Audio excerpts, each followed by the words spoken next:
大家好，我係如是我聞。當我哋回顧中國3000年歷史當中大大小小嘅災難嘅時候，我諗有3場災難嘅破壞係遠遠超出其他嘅災難嘅。而呢個就係秦始皇焚書坑儒，蒙古人消滅南宋，同埋再嚟就係呢個毛澤東嘅文化大革命。咁當然呢啲災難所造成嘅死傷就一定唔係最多，但係佢哋所造成嘅衝擊絕對係比起其他嗰啲戰爭啊、瘟疫啊，又或者係饑荒都更加深遠。點解咁講呢？因為佢哋所摧毀嘅就係成個民族嘅文化精神啊，而一個失去咗自己文化嘅民族又同禽獸有咩分別呢？咁所以呢個我認為就係比起一般天災人禍可悲10000倍。不過雖然呢啲都係中國歷史上數一數二嘅悲劇，但係如果同文革比較嘅話，前面2場災難都好似係細路仔玩泥沙，而呢個就係因為文革嘅破壞比起2者都要更加惡毒同埋徹底啊。咁所以我哋就要問啦，就係話呢場10年浩劫嘅起源到底係咩呢？咁我嘅答案就係呢個5四運動。正如陶傑有一次喺一週刊嘅訪問裏面就講過，喺我眼中呢，5四運動直情係中國文化大革命嘅一場熱身同埋預演嚟嘅。因為毛澤東就係受5四影響十分之深，尤其係崇拜魯迅。佢眼中嘅中國傳統啊，尤其係儒家嘅思想，就係食人嘅禮教。咁所以到咗毛澤東1967年發動文革嘅時候，呢個就成為咗5四運動嘅第2集啦。佢不但將中國嘅傳統文化咧，而且就連好嘅文化都全部摧毀。到咗中國今日呢個知識真空、信仰真空，或者係缺乏言論自由嘅局面咧，呢一切都係拜5四運動之賜。咁雖然我喺好多問題上面都同陶傑嘅諗法好唔同啦，但係我認為以上呢一段説話都真係好難去挑剔嘅。咁所以我今次就想講一個進一步嘅問題咧，就係話既然我哋都知道呢班5四嘅知識分子都係一班垃圾啊，咁但係我哋又可以點樣消除佢哋對我哋嘅影響呢？咁我哋都知道嗰啲5四運動嘅支持者都係受到西方嘅自由主義影響，而其中有好多甚至投入到呢個共產主義。咁但係其實從某個意義嚟睇，呢兩樣嘢其實係分唔開，因為自由主義同埋共產主義一樣都係基於對傳統嘅仇恨啊嘛。而喺中國嘅例子裏面，呢種仇恨嘅對象當然就係儒家。咁所以呢個就解釋咗點解我哋長年會被灌輸咁多詆毀儒家嘅政治宣傳啊。例如佢哋就會話咩儒家係盲目信奉權威啊，淨係停留喺世俗嘅層次啊，又或者係鼓吹對女性嘅壓迫咧。咁但係呢啲講法其實又合唔合理呢？即係我哋就不妨睇下呢個服從權威嘅問題先啦。咁其實當我哋講到呢個中西方對比嘅時候咧，好多人都會有呢個印象，就係話東方人似乎都有呢個服從權威嘅傾向咁。咁呢個當然就包括埋日本同埋韓國啦。但係其實呢個到底又係咪東方獨有嘅呢？咁我哋就可以睇下呢個聖經啦。呢個以弗所書裏面就話要孝順父母，使你得福，在世長壽。至於羅馬書亦都呼籲基督徒要順服有權柄嘅人啦。而呢個又算唔算係喺度追求權威呢？咁所以我哋就可以睇下《論語》裏面嘅講法啦。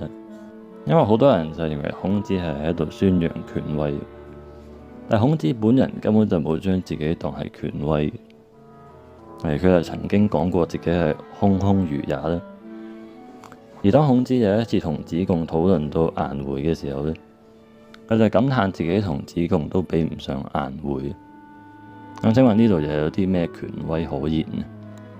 即係其實對於儒家嚟講咧，最大嘅權威可能就係傳統。但如果我哋仔細諗下嘅話咧，傳統其實就係一代又一代人累積落嚟嘅經驗同埋智慧啊。即係如果一樣嘢喺社會上根本係行唔通嘅話咧，咁樣佢一開始就冇可能會成為一個傳統嘅。而雖然傳統並唔係完美咧，但係當我哋領教過呢啲鄙視傳統嘅知識分子帶俾我哋嘅所謂解放嘅時候咧，我哋就發現呢個新嘅社會唔單止冇比傳統嘅社會更加好，而且根本就係一場噩夢。咁所以其實你又有咩資格睇唔起傳統？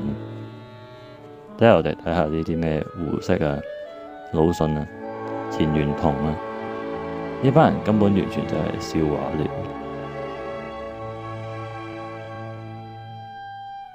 咁所以接住落嚟就講下第二點啦，就係話呢個世俗主義嘅問題，而呢個有好大部分都係受到基督教影響嘅。嚟呢個湯因比就曾經將中國稱為一個世俗嘅文明啦，意思即係話儒家似乎只係關心呢個現世嘅事務，咁但係人始終都係有佢超越世俗嘅精神追求嘅，而儒家喺呢一方面又可以提供啲咩呢？咁我諗呢度其實就係一個好重要嘅原則啦，就係話呢個所謂嘅下學而上達啊，即係話如果你想認識一啲高層次嘅超越原則嘅話咧，咁你就要從世俗嘅事務開始去認識啊嘛。例如儒家裏面就會講呢個天道啦，但係到底你點樣認識天道呢？因為呢個絕對唔係一啲虛無縹緲嘅概念嚟嘅，咁所以問題就係你點樣去落實呢樣嘢呢？即係好似儒家認為天地之間就係一種秩序啦，而呢種秩序就體現喺萬物都能夠各安其位啊嘛。咁但係我哋又可以點樣實踐呢樣嘢呢？我認為中庸裏面都非常體現到呢一點。咁裏面就話啦：蘇富貴，行乎富貴；蘇貧賤，行乎貧賤；蘇患難，行乎患難。君子無入而不自得焉。咁呢個係咪就係所謂嘅各安其位呢？咁喺呢度就講翻轉頭啦，就係話儒家裏面並冇所謂上帝嘅概念啊嘛。但係西方到底又係點樣認識上帝？咁我認為黑格爾嘅講法都幾值得參考嘅。咁黑格爾就話啦，普遍嘅原則並唔係我哋可以直接去認識嘅，因為佢其實係呢個文化啦、教育咧，同埋就係呢個人類啟示嘅成果。咁所以如果我哋想去認識呢個精神性嘅上帝咧，呢個其實就係要通過一個間接嘅過程啦，亦即係教育嘅效果。咁咧，我要引用黑格爾呢番説話，因為我認為佢嘅諗法同儒家都好相似嘅。點解咁講呢？因為儒家最重視嘅就係文化同教育啊。而根據黑格爾嘅講法咧，呢個就係我哋認識普遍原則嘅唯一途徑。咁兩者喺呢度其實係咪都可以互相呼應呢？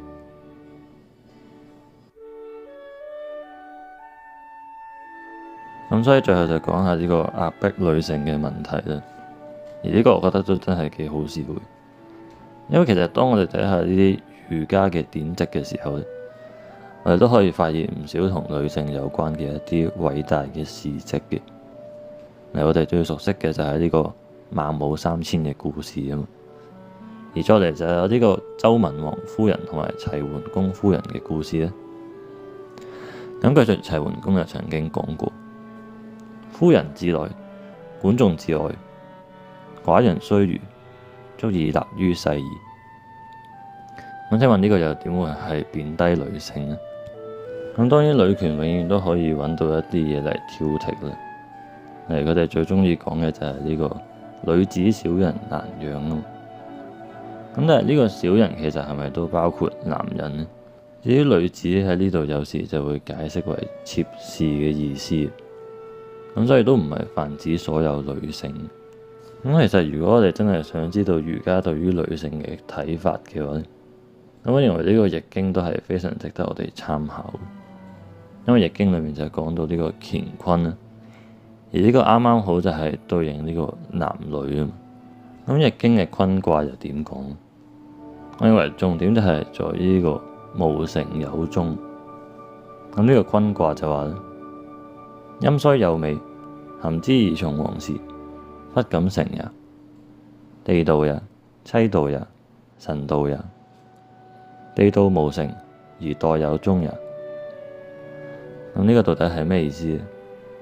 就係我哋唔應該將自己嘅功勞睇得太重咁，而呢個係咪都係一種美德咧？即係雖然大家往往都會忽略一啲幕後嘅功勞啦，但係最重要嘅就係成件事做得成啊！即係喺呢度我哋再補充一樣嘢咧，就係話呢個女性幸福嘅問題。咁話說我就問呢個 ChatGPT 到底美國同日本嘅女性邊個比較快樂呢？因為呢兩個就係東西方最大嘅兩個發達國家嘛。而呢個 GPT 嘅答案就係日本。咁喺呢度就提供嘅一啲數據咧，例如大約70%嘅日本女性都認為自己係快樂或者非常快樂嘅。至於美國方面就似乎唔係咁開心。咁我唔知呢個係咪因為 Donald Trump 當選？因為我哋知道美國嘅女選民多數都係投民主黨，咁所以佢呢度就有一個結論，就係話美國女性可能更加願意表達負面情緒。咁但係我唔知道呢個又點樣影響到統計結果，因為日本女性都冇理由喺接受調查嘅時候隱瞞佢哋嘅負面情緒。不過點都好嘅。我諗有一點就係好明確嘅，就係話呢個女權至上嘅美國到底有冇任何根據可以批評呢個儒家文化圈嘅日本？答案就係冇嘅。咁所以呢一集就講到呢度先。呢個問題其實我都真係覺得好感慨嘅，即係我記得以前就睇過呢個 Karl Jasper 嘅四大聖節啦。而裡面就係講呢個四大族新文明嘅開創者，呢個當然就係耶穌啦、蘇格拉底、佛陀啦，同埋就係呢個孔子。即係我唔知點解一個西方人係可以比起呢啲所謂五四知識分子更加敬愛佢哋嘅文明嘅，所以呢個根本就係好荒謬嘅。咁如果你鍾意以上嘅內容嘅話，就可以幫我俾個 like 或者訂閱啦。咁我都會好感激嘅。